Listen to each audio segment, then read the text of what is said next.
Hello，好久不见大家，新年快乐！当我看到这个系列的积木的时候，我觉得很适合拿来做开箱。这个是一个由邦宝中国制作的，但好像只有在台湾的 7-Eleven 才有销售。这个系列呢是用10年作为单位，制作了每个年代不同的 Snoopy 的经典场景，让我觉得这个除了可以开箱之外呢，也可以顺便介绍一下 Snoopy 的历史咯。第一个是1950年的花生漫画初刊，你们知道为什么叫做花生漫画吗？其实一开始作者 Charles M. Schulz 是要取名 Little Fox 的，但是因为 Little Fox 已经被注册了，只好改其他名字。那时候有个节目叫做 Howdy Doody， 孩子们都会在 Peanuts Gallery 上面观看表演啊。如果表演差的话呢，就会朝舞台丢花生。所以那时候经纪公司就想用 Peanuts 来当成标题咯。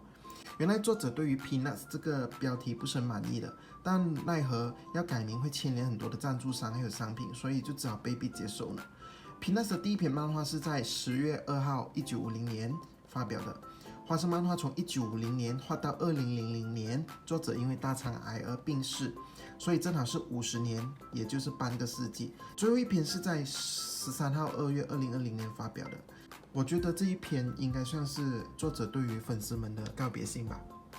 下一个呢是1960年代表太空任务。1960年代 NASA 跟 Snoopy 作者有很紧密的合作关系啦。除了作者画了很多 Snoopy 上太空的漫画之外，1969年5月，阿波罗10号的太空舱也被命名为 Snoopy 和 Charlie Brown。在阿波罗时代，Snoopy 是被当成 mascot 来倡导 NASA 太空飞行的安全计划。这张照片就是工作人员要实行阿波罗10号任务上太空舱前的照片。看他们这样子摸着 Snoopy， 应该也算是祈求幸运的象征吧。接下来下一个就是1970年代的胡士托正式命名。大家看花生漫画的时候，应该有看到一只黄色叫 Woodstock 的鸟吧？这只鸟呢是 Snoopy 的秘书，跟 Snoopy 时常有很多的互动啊。这是在1966年初登场的样子。鸟妈妈筑了巢离开后就没有回来了，剩下孵化之后就孵化了2只，好像漫画这样子。其中一只就是 Woodstock， 但那时候是没有名字的。直到1970年，作者读到了 Life Magazine 上面关于 Woodstock Festival 音乐节的介绍，才把那只小鸟命名为 Woodstock。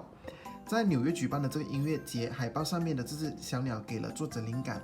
至于 Woodstock 到底是什么鸟的品种呢？至今还是众说纷纭。在漫画里 ，Snoopy 甚至说 Woodstock 是只鸭子呢。对了，大家知道 Woodstock 也有很多小鸟朋友吗？有只叫 Raymond 的，还是紫色的呢。这些鸟时常跟 Snoopy 一起扮成童子军，然后去探险远足哦。第4个开箱是首次的电视节目哦。这里说的首次电视节目应该是指1983年和1985年期间，每个星期六早上播的 TV series 剧集，叫做 The Charlie Brown and Snoopy Show。但因为收视不太理想，所以做了2季之后就被腰斩了。我印象深刻的影视作品应该是2015年推出的这个 The Peanuts Movie， 那时候还进电影院去看了。电影里 Snoopy 也有女朋友咯，叫做 Fifi。1990年代就是首次登上罗浮宫，适逢40周年。1990年1月的时候 ，Snoopy 登上了罗浮宫。这次的展览主题为 Snoopy in Fashion， 主要展出由超过15名设计师设计的300个 Snoopy 时装娃娃。但这个展览貌似是个巡回展，也去了日本、美国意大利等等。但被提起，我觉得是因为当时是唯一一个有美国漫画艺术家在罗浮宫举办画展吧。接下来2000年就是手枚邮票上市。说到邮票的话，近来很多年轻人呢都没有这个兴趣了。说到寄信也渐渐没落了，何况是集邮呢？但是集邮在我的学生时代是很好玩的事情。找资料的时候发现有2组几乎都在2000年推出的邮票，到底哪一个是先推出的呢？很大可能是葡萄牙在10月6号2000年的那一个。这个邮票呢描述了 Snoopy 从写信、寄信、送信、读信的过程。因为这个积木上面 Snoopy 也穿戴了一条 Red Baron 的这个围巾，所以很大可能他在 refer 着美国的第一个 Snoopy 邮票吧。Snoopy 坐在他的红色屋子上，想象自己是世界第一大战的飞行狗。这个邮票是在5月17号2001年出版的。2010年呢，名流星光大道。在6月28号1996年的时候，作者 Charles 首先在好莱坞的星光大道上留名。据说他的星星是在 Walt Disney 的旁边成为了邻居哦。我在大学毕业之后，不是也去了美国打工旅行吗？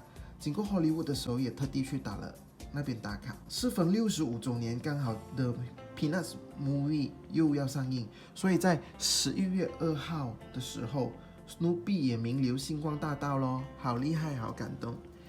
我觉得这个制作都很好，是因为他连那个 Snoopy 留名的那个日子，他也知道2015年11月2号，蛮细心的嘛。